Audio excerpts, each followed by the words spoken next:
Youth Law Australia, the Australian Lawyers for Human Rights as well. My name is Dr. Faith Gordon from the Australian National University, and my co-moderator today is Dr. Noam Peleg from UNSW. Firstly, I would like to acknowledge the Ngunnawal and Ngambri people on whose lands my home and workplace stands, and I'd like to pay my respects to elders past and present. I acknowledge that sovereignty over this land was never ceded, and it was and always will be Aboriginal land. I acknowledge and pay my respects to all First Nations people participating in this webinar today, or who may listen to the recording after the webinar. I pay my respects to your elders, past and present. So first of all, some initial housekeeping. Please keep your audio on mute throughout the presentations and reflections afterwards. If you have any questions, please pop those into the chat box and my co-moderator will chair a session at the end of the formal presentations today. And Claire from DTP will populate the chat box with some useful resources and links. So thank you to Claire for doing that today. Today's webinar is on the topic of child removal in Australia, violating the Convention on the Rights of the Child. First Nations children were and still are being removed from their families as a result of various government policies and practices. The stolen generations and the policies of child removal have left a legacy of trauma, intergenerational trauma and loss that continues to affect First Nations communities, families and individuals. If you're affected by the information shared in the discussions today, please do reach out to a support service that you feel comfortable contacting, and DTP will share some resources in the chat box of services today. This is the 11th in a series of different webinars, which is developing a greater knowledge and understanding of the Convention on the Rights of the Child. The UN Convention on the Rights of the Child and the committee itself has expressed concern at the increase in child removals in Australia and the really inconsistent criteria for removals across the states and territories here. It has highlighted the disproportionate rate of removals from First Nations families, and the committee has made a number of very clear recommendations based on these concerns. Right. In the past week, we have seen different media reports. So it's 2 years on from Professor Davis's report on Family is Culture, which was over 400 pages in that report and included 126 recommendations that are said to reduce the number of Aboriginal children entering care. Yet there has been serious inaction by the government on this. While in-depth research and roadmaps exist, little does appear to be changing. This webinar will address these issues as it considers the perspective of Elizabeth Morgan House, based in Victoria. Elizabeth Morgan House, as we'll hear today, is a frontline service provider responding to the failure of governments to apply a child rights-based approach, and is also working very closely with families and children on the ground. We are extremely grateful to our speakers today from Elizabeth Morgan House, who will draw on their experiences. Firstly, Kellyanne Andy is CEO of Elizabeth Morgan House, and Monica Morgan is an Elizabeth Morgan House board member and CEO of Yorta Yorta Nation Aboriginal Corporation. So they're going to be our speakers today. This webinar will emphasise the need for the Australian governments to implement the Convention on the Rights of the Child's Committee's recommendations and also properly fund solutions that are led by Aboriginal community-controlled child and family organisations. I'm really grateful for our speakers today presenting, and I'm now going to pass over to Monica and Kellyanne. Thank you both so much for your time, for sharing your knowledge and expertise, and for all of the work that you do. It doesn't sound like Fox. What does Fox sound like? So I'm just going to do the introduction, and Kellyanne is a wonderful worker in our organisation is going to give you the complete picture. So I'm very fortunate. I'm the daughter of Elizabeth Morgan, in which the organisation is dedicated to. We're one of the very first women and children refuges in the whole of Australia, black or white, and probably one of the longest running.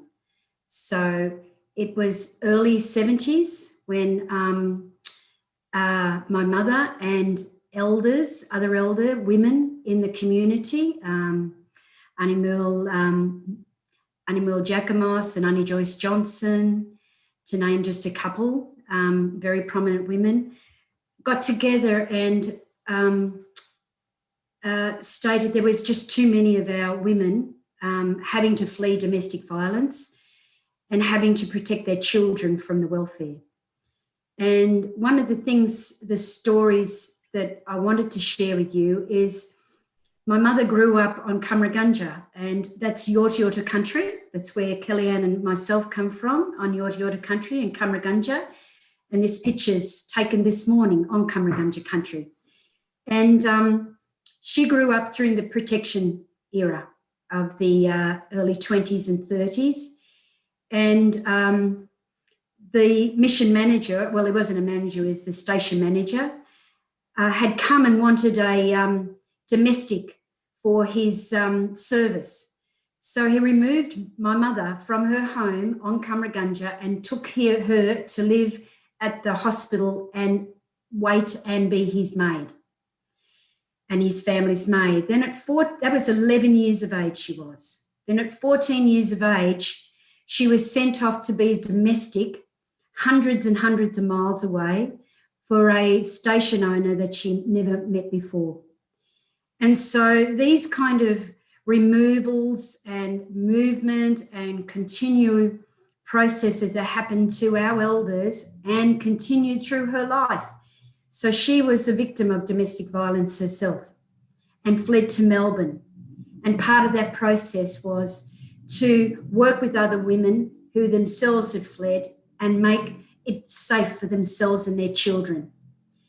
So as part of that, I am now a board member of Elizabeth Morgan House, and we have made the focus culture, family, children, and also human rights, because under human rights is the very basic principles by which Australia and the states need to be focusing themselves on.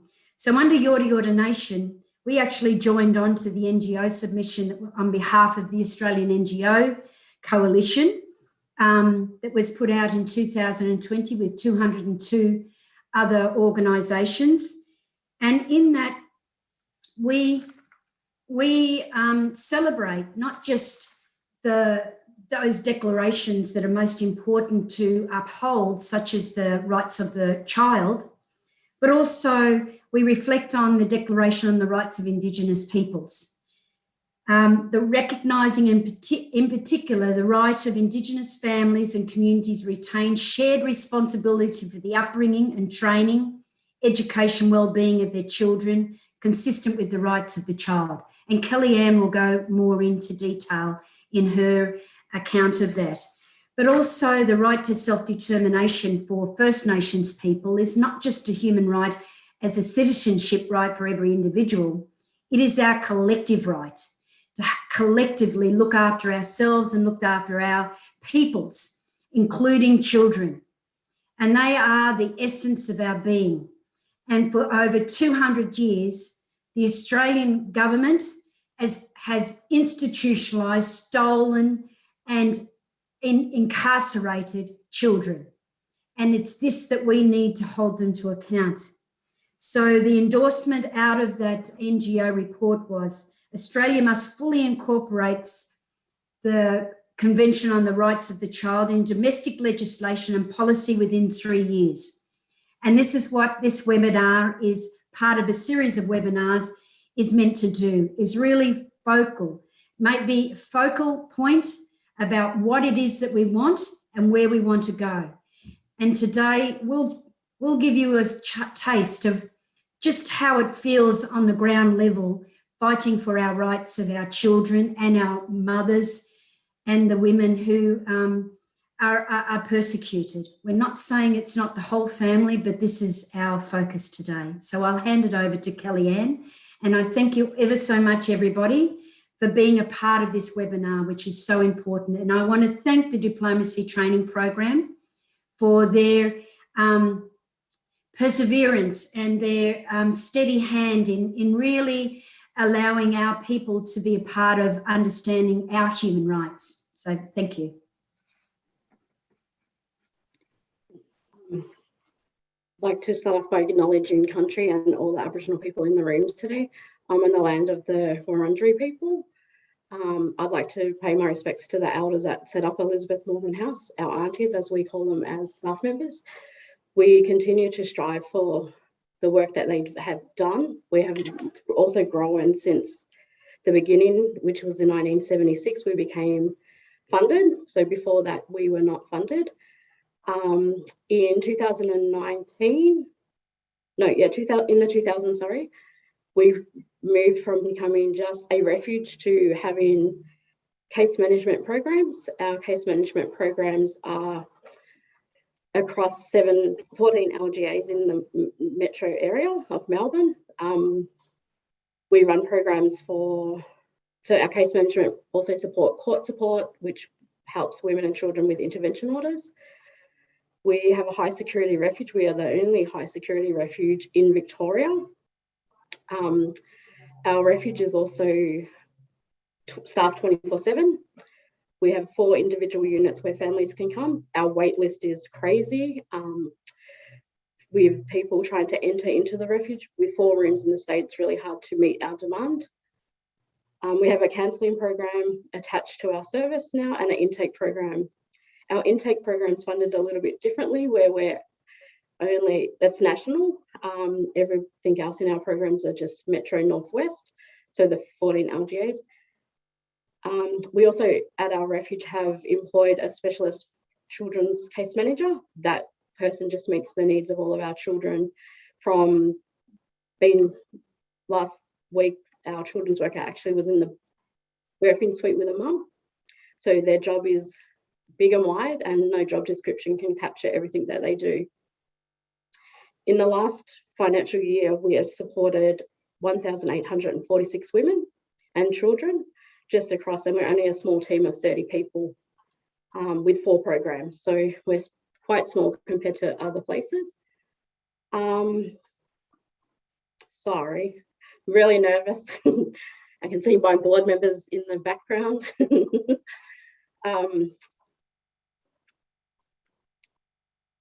Yeah, so Elizabeth Morgan House, I'll refer to us as EMH moving forward, and wherever I say the word Aboriginal, that means Aboriginal and Torres Strait Islander women, just to let everybody know.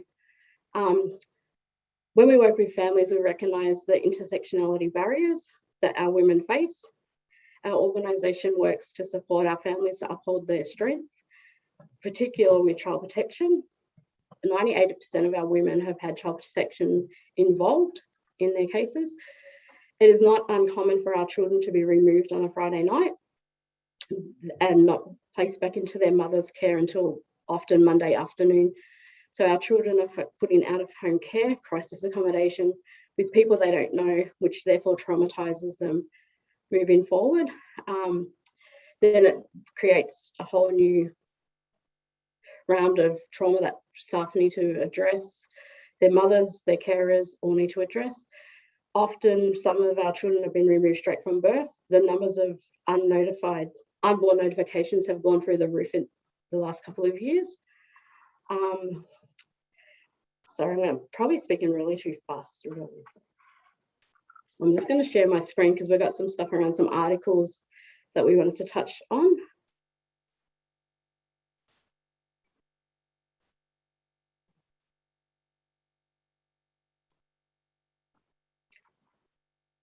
I'm hoping everybody can see the slides.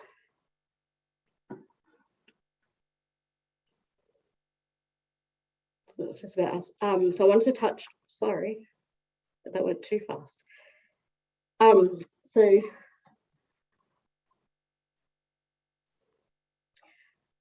want to touch on some of the articles that have been released.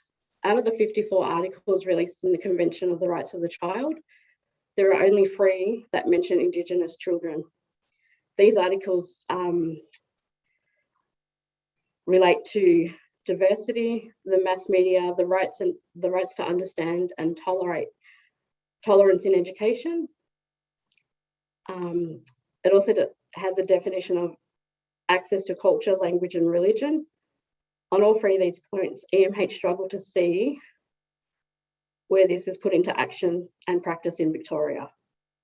In Article 30, relating to the child's right to their culture appears not to be a priority for many service providers. The article is supposedly embedded by the Aboriginal child placement principle. Yet vast majority of our children we see removed from our families are placed with non-Aboriginal carers. In part, due to lack of Aboriginal carers. If a decision is made on resource allocations rather than sourcing the best genuine placement for the child, this is not simple and is not best practice.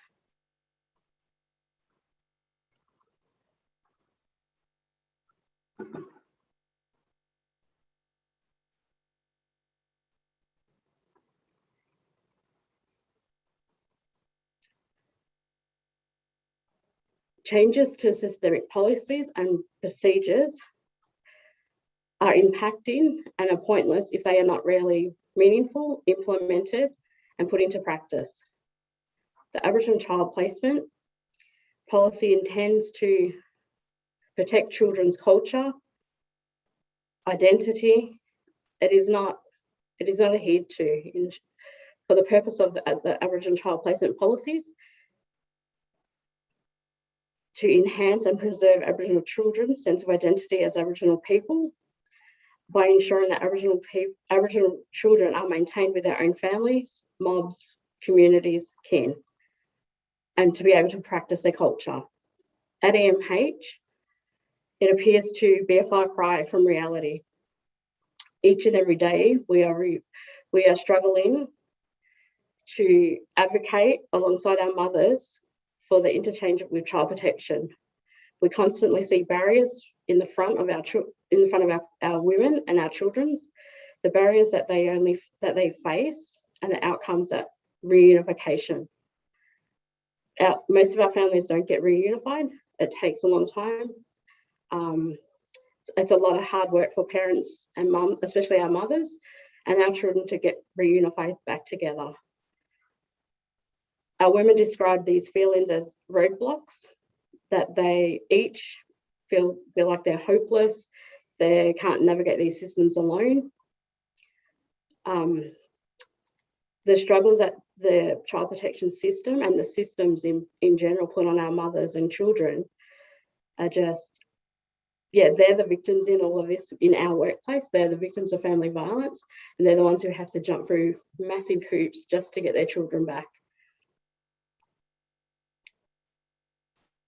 In addition to what we see is cultural support plans are rarely ever done, and when they are done, they're insignificant. They show a lack of consultation with our mothers, our communities, our children. These plans should ensure that they are personalised, that their cultural experiences are needed, and that they are for the best interest of the child. As a key, we often forget the rights of the child. The rights of the child is connecting to community and culture.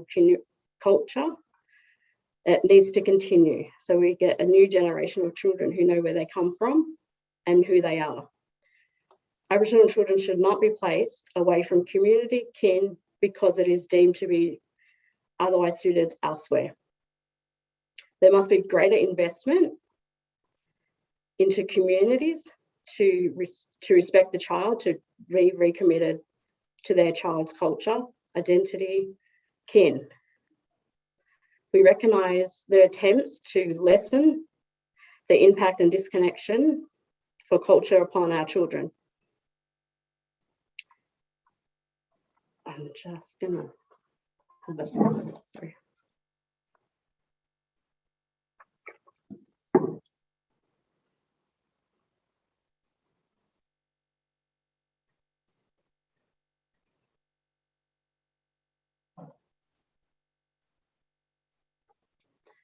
At EMH, we work with an alarming number of women who have been made vulnerable by systems that not only have lack of support for Aboriginal people, but in many cases don't understand the history of Australia and our communities.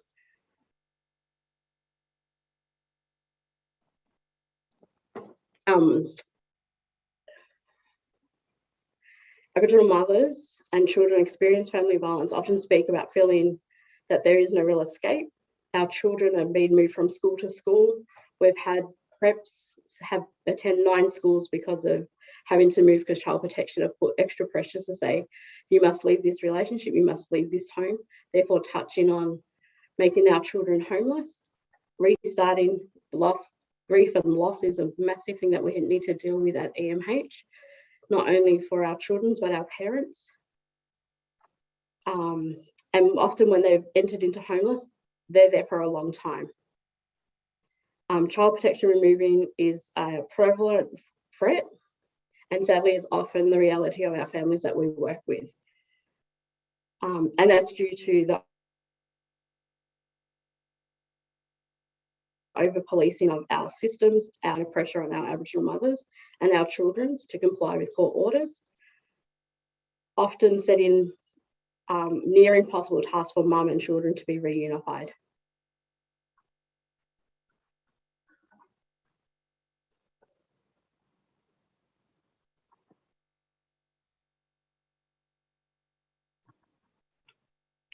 %80% of Aboriginal women incarcerated in Australia are mothers of children that are now being placed in out-of-home care, in care of other people.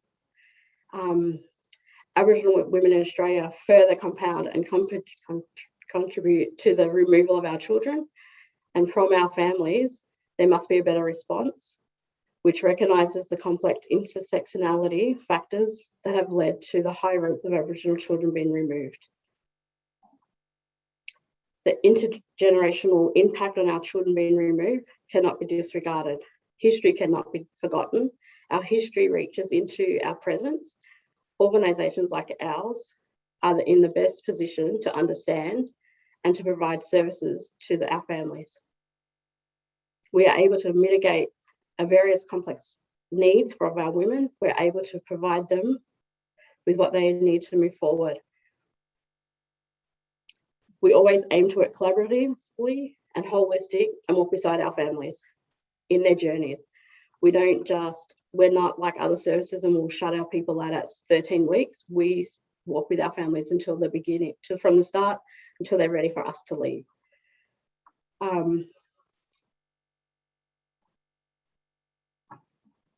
It would be said that the word care in conjunction with out-of-home care is contradicting.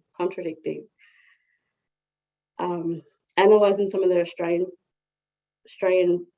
police data show that 1/3, almost 35% of missing young people from out-of-home care were Aboriginal, despite the representation of just over 1% of the whole entire Australian population. There's a long and horrific history of colonisation, institutionalised racism and cultural genocide perpetrated against our Aboriginal women and children. And these practices continue to be embedded in government policies across.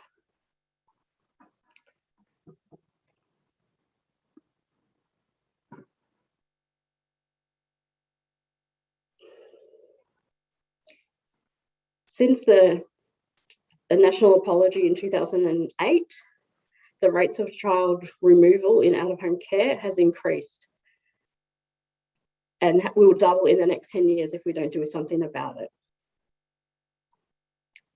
There is a high turnover rate of child protection staff in the sector. And as a result, many practitioners are inexperienced and have lack of knowledge of local Aboriginal knowledge and are unaware of our Aboriginal families.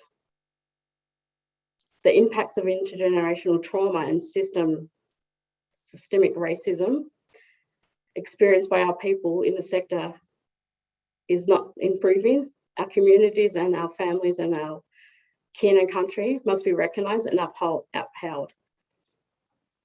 Protective factors for our children. We are the best people to be able to protect our children.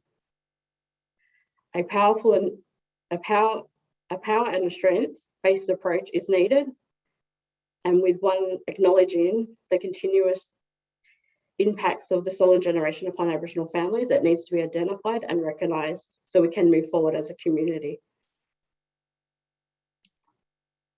We are able to empower our families and our communities in self-determination if we're given a chance.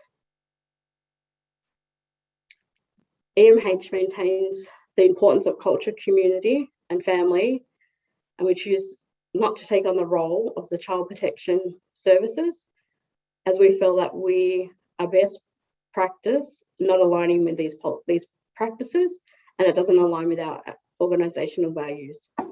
We advocate daily for women and our children in the attempt to break down these barriers so that instead of these barriers are put in place to tear our families apart. Yet us at EMH do not get a seat at the table to advocate for families at the Aboriginal Children's Forum in Victoria. The forum is only open to these Aboriginal organisations registered under the Child, Youth and Family Act of 2005. There must be a place for our Aboriginal people's views to be heard and promote more from positions like our organisations, our women that we support, our children that we support, for their voices to be heard. As an organisation, we work with our children and their mothers as a family-centred, culturally awareness and support. There is lacking within the sector. Authorities often expect a child to act in a certain way or to fit in a certain box. Authorities and organisations need to work and understand the tailored responses and planning to individual children, and that we all don't fit in the same box, and we all are not, we are all different. Aboriginal people have the right to practice in what affects them, their families and their children. Aboriginal family organisations should be able to freely practice and support our families for the best outcomes. Whether they adopt to partake in child protection services or not, it is apparel that all Aboriginal voices are heard and amplified, and that organisations who are not directly involved in the child protection services be allowed to have a platform to speak and to make sure our women and children's voices are heard. We are in a unique position as our organisation is a specialist family violence service, and we believe that we must address in the disclosure around child protection. Therefore, we have chosen not to sit on the forum and not to act as a part of the child protection system and the recommendations that sit with it to be the guardian of the children. In 2019 and 21, less than 16% of the national expenditure on child protection was allocated to prevention, support and reunification. I'm just going to flip. However, Aboriginal children and the majority of the people we work with and our families are not reunified.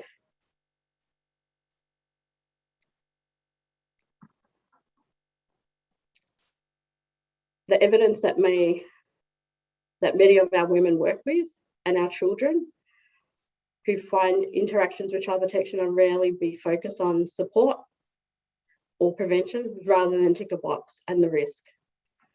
Child protection practitioners within Australia, and certainly where we are based, have a Western idea of family, as it is such a dismissal and overlooked. Aboriginal families continue to grow, be strengthened, and kinships and networks are what's best for these children.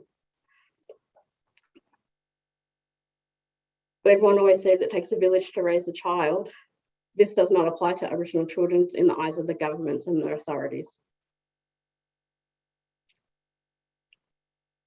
Aboriginal children and their families with child protection cannot fully capture the numbers, but the statistics do not bear stark and undertake measurable and intersectional justice faced by Aboriginal children. And I've just left us some slides up to show that between these years, 55,300 Aboriginal children receive child protection services. Like I said before, they are more than 8 times likely to be faced than non-Aboriginal children. Out of the number of people that we've supported, 98% of families that have come through have been affected in some way by the removal of children, not reunified with their parents.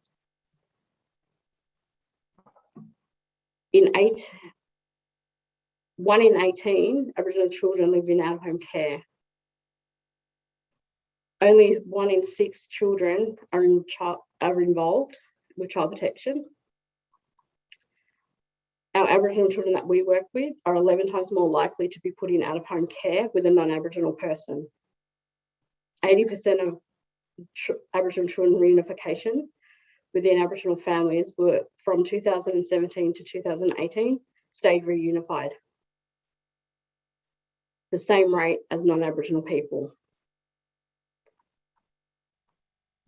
Between 2013 and 2019, there was a 10% drop in child placement in Aboriginal carers. This is not good for our children. There has been a 7-fold increase into the Aboriginal removal of children between 1997 and 2019. Aboriginal culture identifies that we need to celebrate the rights of our children and our experiences and be supported to provide the best outcome for our children. Thank you. Thank you so much to Monica and Kellyanne. Monica, thank you so much for providing context about the work and the amazing on the ground grassroots work and the history and the legacy really of your mum. Kellyanne, thank you so much for presenting statistics and the reality to us, and also for outlining, what you think might make a difference on the ground. And thank you so much for presenting all of that today. I've just written down a number of quotes of things that you said, and one about history reaching into our present. Thank you for sharing all of the lived realities and the grassroots work that you're doing. I'd like to now pass over to my co-moderator, Dr. Noam Peleg from UNSW, who's going to present some reflections in relation to the presentations, and then we will have a chance to get some questions and discussions from the participants. We've had an overwhelming number of people log in for this webinar today, and it would be great to hear from people as well. So I'll pass over now to Dr. Peleg. Thank you, Monica and Kellyanne. Thank you very much, Kate, and good afternoon, everyone. And thank you very much, Kellyanne and Monica, for your presentations. I would like to start by acknowledging the Gadigal people of the Eora Nation, and to pay my respect to their elderly past, present, and emerging, and to acknowledge that their sovereignty over this land has never been ceded. And this is where I'm joining you this afternoon. I thought of maybe refer to some of the comments that Kellyanne and Monica beforehand were making, and to zoom out and to see how the UN Convention on the Rights of the Child can provide some remedies or solutions or way forwards, given the horrible situation that Aboriginal kids and families are facing in Australia. And some of the points that Kellyanne mentioned, and she's right to suggest that the word indigeneity is mentioned only 3 times in the convention, and the convention as a product of Western Northern Hemisphere liberal human rights framework is based upon and promotes the nuclear family model and doesn't acknowledge nor respect other kinship arrangements, including Aboriginal kinship arrangements. But the reality that we see on the ground here, that even this almost non-relevant family model is not being respected, and children are being removed from the hands of their parents and from the hands of their mothers, and are being placed outside of their communities in violation of what the Convention on the Rights of the Child have said. So even this seemingly unrelevant or less relevant document, which doesn't take into account, sufficiently take into account other non-European models of family upbringing and family caring, and the rights that the convention enshrines for families and for children are not being respected by the government, different governments in Australia, and welfare is dominated by states and territories law, where there is also overall an intersection with family law, which is governed by the Commonwealth. And I think if we a quick overview of the convention can show us at least half a dozen rights under the convention, including all of the convention 4 guiding principles, are violated on a daily basis by the welfare departments across Australia. First and foremost, the right to non-discrimination. The overrepresentation of Aboriginal children in out of home care system is overwhelming and is scary, and nothing but discriminatory practices can explain. The history is known, the present is not different. As Kellyanne mentioned, the numbers are even higher than they were in the official stolen generation era, and nothing but discrimination and racism can explain those practices, not least because policies and legislation have changed. So in principle, we have seemingly better policies than we had 30 years ago. And decisions seemingly are being taken, is that what legislation suggests on the basis of the best interest of the child, and in order to promote children's welfare. But when people on the ground are working on the assumptions that Aboriginal parents are inherently problematic or inherently suffer from some deficiencies, and the legislation in a number of the states and territories, including in New South Wales, and Megan Davis' report have highlighted that in her report, suggests that a previous attempt, that prior removals is prima facie evidence that a child is in need of care and protection changes.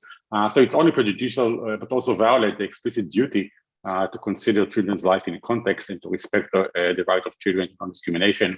And I refer to Section 106A of the Children and Young Person Care and Protection Act of New South Wales. We have similar provision in other states and territories. So while best interest needs to be addressed on and assessed on an individual basis, and when children themselves are given the opportunity to participate in these assessment processes, and when the convention provides and protects the right of children to develop, and in the context of Aboriginal children, they need to develop and grow up in their communities, and that's what the convention and the UN Committee on the Rights of the Child have suggested a number of times in its concluding observations when it comes to Australia, but to other settler colonies where we see other overrepresentations of First Nation children in out-of-home care in Canada, or of Maori children in the out-of-care system in New Zealand. So we see some systematic mistreatment of children and their families in countries with a similar political landscape. All countries have signed and ratified the Convention on the Rights of the Child, and children in all of those countries can expect their governments to respect their rights, including the unique rights as a member of minority communities, as First Nation people, and as members of racialized communities. The UN Committee on the Rights of the Child has suggested in General Comment 11 that explicitly spoke about the rights of Indigenous children. It made a range of recommendations as to how the systematic problems with the out-of-home care system and with the welfare care system that we see across the globe can be remedied, it can be changed. First and foremost, we're recognizing the importance of historical injustices and intergenerational trauma that Kellyanne have mentioned as a fundamental factor that needs to be taken into account when making best interest assessments of children. So again, and I'll emphasize this point, and I will end with this point, is to suggest that even we have legislation has changed and it's seemingly improved, but the situation on the ground is terrible. The Convention on the Rights of the Child can give us some tools to remedy the situation. It sets out some principles that can be useful if implemented in a non-discriminatory way, and if implemented in a way that genuinely depart from a point of departure where the best interest of children are being assessed in the context of their own life and their own upbringing and of their own families, with an eye open to the obligation that the Convention presents to communities and to the states to aid parents who find parenting difficult for various reasons, health-wise, financial reasons, and the solution is to help those parents to execute their parental duties towards their children, and to suggest that removal of children from their parents and from their communities is the measure of last resort, and the children have the right to be raised by their parents and by their communities, and to know their culture and to exercise their culture. So removal of children in mass numbers that we have today is infringement of all of those rights of these children and the rights of their parents and their communities under broader frameworks of international human rights law. But I will end with that because I would like to ask Kellyanne or Monica if they have any further comments that they would like to add, and to invite all of you to share with us your thoughts and your questions on the chat function. But first, Kellyanne, do you wanted to add something? No. Did you want to do anything? Okay, thank you. There are some comments about comments from New Zealand to Rotorua about situation of Polynesian children there. Does anyone would like to ask Kellyanne or Monica any questions or to make any comment or observation? Yes, it's Rick Welsh here. Can you hear me? Yes, Rick, we can hear you. Yeah, sorry, I'm actually driving, so I can't naggle getting on the screen. I was just going to say, firstly, I think that by the sounds of it, it's that EMH do a great job for Aboriginal women and children. Now, so I just wanted to make some comment. Has there, in terms of legal interaction, so to make sense, but I run an Aboriginal male-targeted suicide prevention service in Western Sydney. We, being male-targeted, we're not male-specific, so we also do assist Indigenous women. Now, one of the questions I was going to ask, because I think that they've hit the nail on the head in some sense in terms of the cultural planning and the provisions in the Conventions of the Rights of the Child in Article 30. And I was going to ask two questions. One, in terms of cultural planning for Aboriginal children, does EMH assist in the development of cultural contact plans? Two, when dealing with Aboriginal families, has there been considerations about looking at joinder applications from other family members that would be considered to be safe? And I think the other part of it is also, I think what the gap that I've seen in it, and I think the biggest problem they touched on in terms of cultural planning for Aboriginal children, is that I think that the legal sector and the judicial sector have failed miserably in the fact that cultural planning is not a part of it. What we see in New South Wales is that the Child Protection Agency is usually one that develops a cultural plan. And from what I see, it continues to be the type of cultural plan that says, oh, we'll let them go to an ADOC event once a year. And then the second part of it is that they get to watch NITV for a couple of hours now. I reckon if you ask any tourism industry about what Aboriginal culture is and the child protection agencies, you'd get very different answers. And I think that probably to finish up my question, so the one about joinder applications, the one about looking at the development of cultural plans, but also the use of under the Family Law Act, the provision of 69ZK to be able to transfer matters out of state protection and into the family law system, and if there's an awareness of the Indigenous list established within Victoria and other states in the country. Sorry about the long questions. Great, thank you very much, Rick. Kellyanne, do you want to take it? So we've definitely tried to make sure that our voices and the mums and children's voices are heard in the cultural plans, but when we get them, that's exactly what they look like, Rick. We attend a NAIDOC event once a year. Yeah, so with that, I was just going to say, in terms of response, with that there, what I ended up having to do, being a suicide prevention service, sort of way at the far end of, we're dealing with people that are looking at suicide as an option.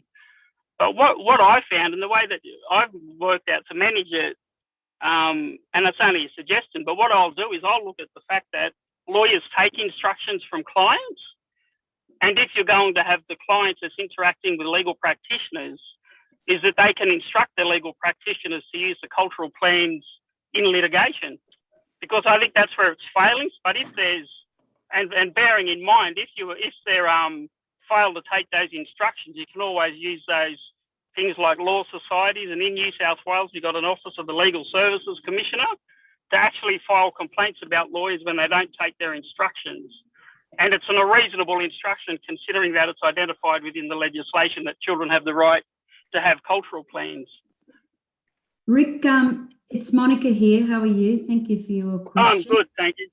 That's good. Look, it's most notable that that where Elizabeth Morgan House, as with most community-based organisations that are trying to work with our mob on the ground, don't have the resources to be able to do the advocation and the legal focus that we should be able to do. We're in a spiral of just trying to prevent and keep and house and protect, but we haven't got the ability to do the research into the policies. We don't have the funding to be able to actually have our own legal practitioners in-house so that we can do those things. They're the kind of things that we're looking at in the future. And if you look at, again, some of those outcomes that, some of those recommendations that went to the Universal Periodic Review in 2020 to the Human Rights Commission about Australia, I mean, we were there front and centre, putting them under the hammer, is that it goes back to racism, and it goes back to this thing, that process that Noam was talking about. It's about policy that's not reflective of First Nations peoples and our right as a peoples to have policy that is reflective of us. And that's what they're talking about in the scorecard. There is no early intervention. There's no reunification programs or prevention of child protection involvement. Kellyanne raised the fact that there's very little resources that go into that area. And we need to really highlight that if we're to make a real difference, we're going to have to be able to institute real demands on state and federal government in relation to this. And that's the message that's really coming from us today, is that, you know, we're under-resourced, overworked, as all our blackfellow and non-Indigenous non-government organisations are, and we just got to do the best we can. And yeah, thank you, Rick, for your question. I'm sure there's maybe some more that people would like to ask of Kellyanne. The chat is populated with some nitty-gritty of regulation of lawyers' work, so maybe we should. That's a too a niche topic to discuss in this topic. But I would like to ask you. You've mentioned before, and now Monica mentioned also the question of the issue of lack of resources. And again, thinking about states' obligation in this space. And the Committee on the Rights of the Child recommendation with respect to state budgets and the need to support services on the ground, especially organizations like yourself who work with the community on the ground, who knows the community and can provide first-hand assistance. If you can shed some more light about if you can, about the funding landscape, and if you get any public support for your help. And in a similar vein, the regulation of child removal and of the welfare system is highly complicated, and one can't navigate the system. And when Kellyanne mentioned that children are being systematically removed from their mothers on Friday afternoon, and then you have to wait until Monday morning before you see a judge, you spend horrible 72 hours not knowing what to do, and seemingly not having anyone to explain to you what can happen. And you don't know where your child is, and the child is in the same situation. I don't know what sort of explanation and help, including mental health help, children get in this space of 72 hours. And if you are in any position to provide that, or if you know any other organization who can do that, again, which send us back to square one of question of resources, financial and others. I'll just answer the resourcing to the best of my knowledge, and then I'll pass over to Kellyanne, because most certainly about the weekend, the Friday night cases, and then the scurrying around by our people to work all weekend to try and put resources in place for the woman when she goes to court is a harrowing one. Look, always, as stated, because Elizabeth Morgan House chooses not to participate in some of the policy, the institutionalised kind of approach that they're taking, and saying that we do not want to be appointed, we do not want to be a part of the jurisdiction that says that it becomes the guardian of the child and the perpetrator of pointing the finger and mandatory reporting. We want to be at that base level with the woman and her child, because if we don't protect that child at that very first instant, very early, we know that with that crossover, they call them the crossover children. They become part of an institutional framework then that takes them from early childhood, taking them out, putting them into the care places. And usually it's not in a home, they're in those care homes that are run.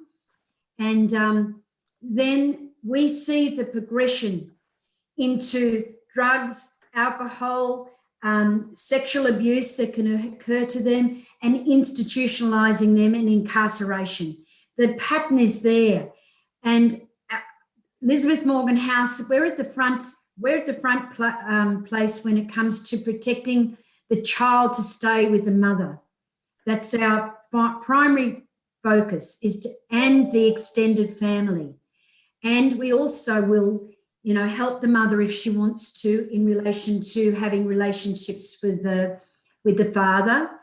But our primary goal is to protect that mother who's running from violence and that child. So that's put us in a difficult situation, because most of the resources are towards outsourcing kids, taking them away from the children, in putting them into a care protection that they think is going to, and it's just a part of that whole racist cycle that women cannot look after their own children. They've got to pass the hoops and the what's put up by the government. I just quickly want to say that it's with the policy framework, and in Victoria is supposed to be one of the most leading states in Australia. This is fallacy. And they have a Charter of Human Rights in which they judge their legislations and policy against, but it's missing the fundamental point that I was making earlier of self-determination, and self-determination in relation to that the rights of First Nations people, our self-determination is in the collective, is in the group. And that's exactly what you're talking about, Noam. The unrealistic way that they try and pigeonhole us so that we fit into the social white norm of how they want us to be. And it's back of the old days of removing children to force them to become white people. And this is what we're finding. So Kellyanne, you want to add on to the question in regards to the children, the notification coming in on the Friday? Yep, we often get the phone call at 4:30, right before courts are closing, to say have you got vacancies? If you don't take this family, the children are going to be removed. So then we're scrambling all the time to say, our refuge is full, our wait list is terrible. At times we can't have a wait list because who are we to say whose case is more important? Tomorrow morning we could have somebody worse. But yeah, just we're trying to scramble all the time to find where can we place this mum somewhere safe. She's been told to leave. The system tells her to become homeless to keep her child. So they come into refuge, they have to give up their homes, or if they don't come to refuge, if we don't have vacancies, therefore the child gets removed until we can find them housing. Housing in Victoria is a nightmare. Most areas are unaffordable. Aboriginal women that we work with don't even have a chance in private rental. They can't even get through the door. The applications, one lady last week applied for 30 homes and got rejected for 30 homes for a private rental. She's not eligible for social housing, and the need for social housing is crazy. Therefore, the kids stay in the system longer until mum can prove that she's got stable accommodation. And another thing that we can't work with is services won't work with the children while they're in crisis accom. So when their children are in refuge, services won't pick them up because it's not classed as stable accommodation. Some families stay with us for 6 months because there is nowhere else to go. So 6 months, that child sits there without any support services apart from us working with them. It's like refuge is the perfect time to support these children. They're in stable accommodation, they're somewhere safe, and they have the support of whoever they come in with, plus our staff members. So there's like missed opportunities just by sector reforms out there. Thank you, Kellyanne. And yeah, one can wonder how, I don't remember what Roxanne was saying on the chat, how can a Friday night decision, which is done on a systematic basis, fits with any individual risk assessment or best interest assessment. And then if you are in a loophole for either 72 hours or 6 months, with no adequate care and no adequate housing and in a limbo, which is as a result of state intervention and the state lack of action and lack of funding.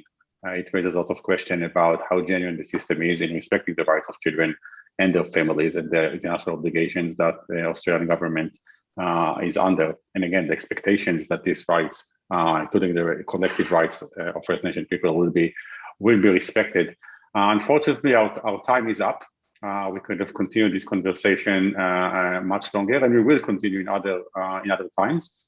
This is a part of a larger project that together with the diplomacy training program, Australian Lawyers of Human Rights and Youth Australia, we are running. And so thank you very much for Kellyanne Andy, the CEO of Elizabeth Morgan House, and to Monica Morgan, the board member of Elizabeth Morgan House, who have joined us today and who shared their experience and their expertise about the horrible situation of First Nation children, mothers and families. And thank you all of you for joining us for this webinar. One last thank you for the Switzerland Embassy in Australia for their financial support for this series of webinars, and to Andre Falkovich and Claire Sidotti from the DP who made this webinar come to life. So thank you very much, everyone, for your support. As Dr. Faith Golder, my colleague, said at the beginning, this was our 11th webinar in this series. And next month in mid-December, we're going to have the last one for this year. We are going to discuss the situation of the rights of children with disabilities in Australia in the context of the UN Convention on the Rights of the Child and the UN Convention on the Rights of People with Disabilities. And our guest speaker will be my colleague from UNSW, Rosemary Keynes, who is also chairs the UN Committee on the Rights of People with Disabilities. All of you will get an invitation for this webinar shortly. So thank you again for joining us. Thank you, Monica and Kellyanne, for sharing your invitation, your expertise, and have a good evening, everyone. Thank you very much.